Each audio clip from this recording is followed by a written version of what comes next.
Bonjour à tous, c'est Rudy Win. Alors si vous suivez mon blog, vous avez vu qu'il y a quelques jours, j'ai fait une série d'articles sur comment décompiler une application. Vous avez pu voir que c'était plutôt simple, à la condition évidemment d'avoir le XAP de l'application.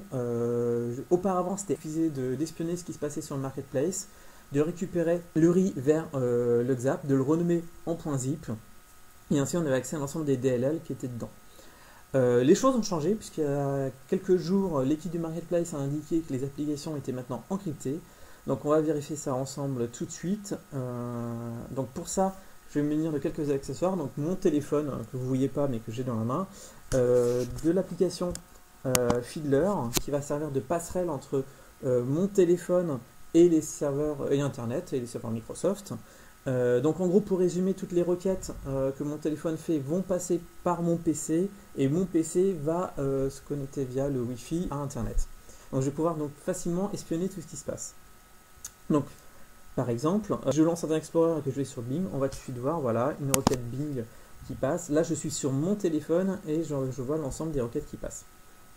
Donc je vais lancer le Marketplace, je vais faire la recherche vers une application, par exemple Langag. Voilà, on voit ici donc la requête qui correspond à l'application.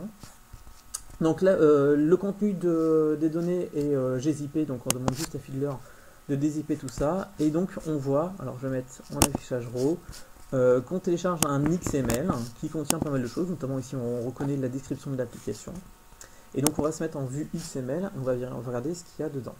Donc on voit qu'il y a un nœud qui correspond au titre de l'application, un nœud qui correspond au développeur, moi-même, le nombre de personnes qui ont noté, le nombre d'avis, etc., etc.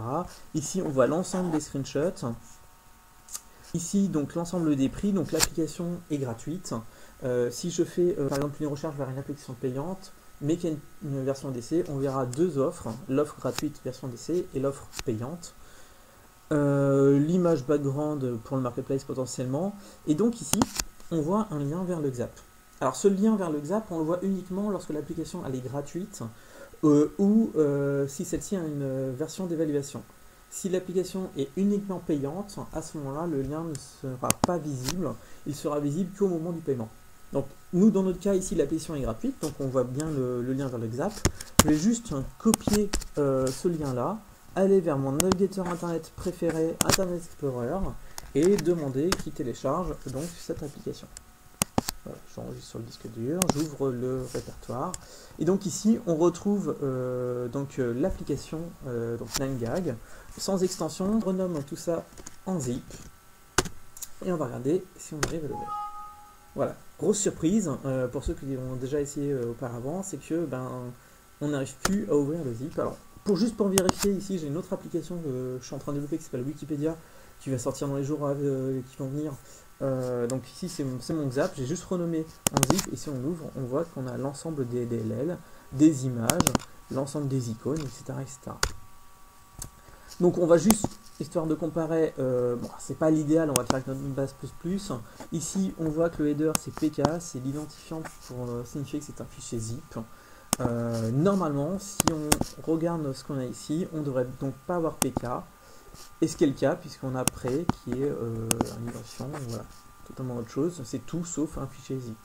Donc voilà, donc on vient de prouver en quelques secondes que les applications maintenant sur le Marketplace sont encryptées, ce qui est plutôt une bonne nouvelle pour nous développeurs. Ça n'empêche pas qu'il faut continuer à sataniser son code potentiellement. .fuscator reste gratuit pour Windows Phone actuellement. Donc voilà, donc j'espère que la vidéo vous a plu, et puis à bientôt. Ciao ciao.